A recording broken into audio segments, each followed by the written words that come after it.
We're looking at a graphical representation of functional relationship within spatial statistics this morning. So when there's an outbreak, spatial epidemiologists are interested in information about the person, time, and space to be able to control an outbreak and allocate resources at the right time and at the right space. So to understand this a little bit better, there's a concept or a function called the semi-variogram, which can be represented on a graph.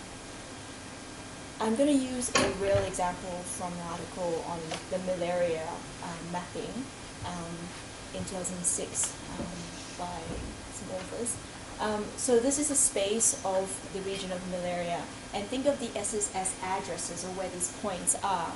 And the Z with respect to S is the nature of that space. And in this situation, it's the prevalence of malaria. As you can imagine, it makes public health sense when you think of it this way. If we have a high prevalence rate of malaria in this town, the next town would also have a high prevalence rate. But next two towns might have a very dissimilar, a lower prevalence rate. So the important assumption here is that 2 points that are closer together are more similar, and a semi-variogram aims to quantify that. The other background assumption we should keep in mind is that the nature of those 2 points, be it in this case the prevalence rate at that point, or those 2 points, occurs in a random process with dependence. How do we measure this dissimilarity? This is where a semi-variogram comes in. Formally, we can say it's a functional relationship between the variance of the nature of 2 points, and it's plotted on the y-axis versus the distance on the x-axis. Roughly how we do this is that we take the distances between 2 chosen points, so all the A's that are similar to A's between 2 interval points that we respect, and we take the variance of the Z's that are at the ends of those 2 points. So the variance subtracted is our variogram. Halving that is our semi-variogram. So they're essentially scalarly related. And on a topical point of view, it looks like this one over here, where this is the average plotted on here. I'll show you in the next slide. This is the formula, roughly speaking, of the covariates that can predict the point prevalence. And this covariate down here is that spatial component. And I forgot to say that in that there's a correlation between the 2 points, which is, we assume, is exponential in shape. So this is a blow-up of the previous graph, and geostatisticians are interested in describing the shape of this exponential function with the nugget. Sorry, this is very small. The nugget, the seal, and the distance. In a nutshell, the nugget is very important because as spatial statistician, you want to predict the prevalence of a point. So you'd say this is prediction plus error, and that error is within that nugget.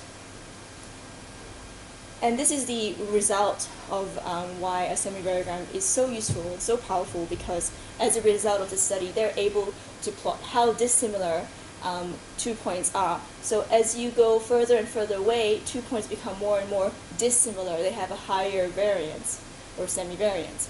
From that, they can plot a topographical picture of where the high intensity areas are, so they can allocate the right resources at the right time in the right space. So thank you very much. You are it? How many minutes do we have? 4:19. 40 seconds. 40 seconds? Left, yeah. Okay, good. Fine. Good. Any questions?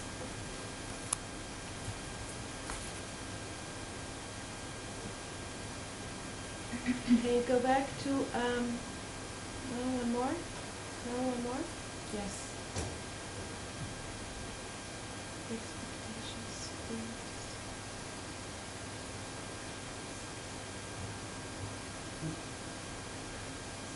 Okay, so this is a neat representation. Did you do that yourself? This one, yeah. Yeah. Yeah. So this means where you have more people, you have, you know, more little people. You want to say there is more prevalence. Yeah.